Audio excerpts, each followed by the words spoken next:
Hi hello everyone, welcome back to my channel.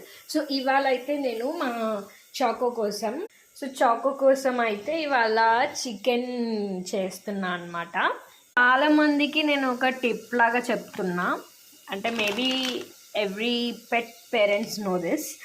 అయితే చికెన్ని నేను ఇలా ఉడకబెట్టేసుకుంటున్నా మెత్తగా, and along with chicken and carrot and meal maker వేస్తా, సో దట్ అది ప్యూర్గా చికెన్ టేస్ట్కి అలవాటు పడదు. నెక్స్ట్ టైం మన దగ్గర చికెన్ లేకున్నా కానీ ఈ రెండిటి టేస్ట్ని కూడా గుర్తుపెట్టుకొని వాటిని కూడా తింటుంది అనమాట.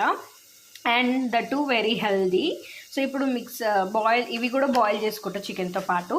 సో ఈ బాయిల్ చికెన్ ఉంది కదా, ఇందులోనే ఈ క్యారెట్ మీల్ మేకర్ బాయిల్ చేసుకోవాలి. ఇది కూడా నేను ఇప్పుడు గ్రైండ్ చేసుకొని మంచిగా అన్నంతో మిక్సప్ చేసుకొని పెట్టుకోవచ్చు. దీన్ని స్టోర్ చేసుకోవచ్చు ఫ్రిడ్జ్లో.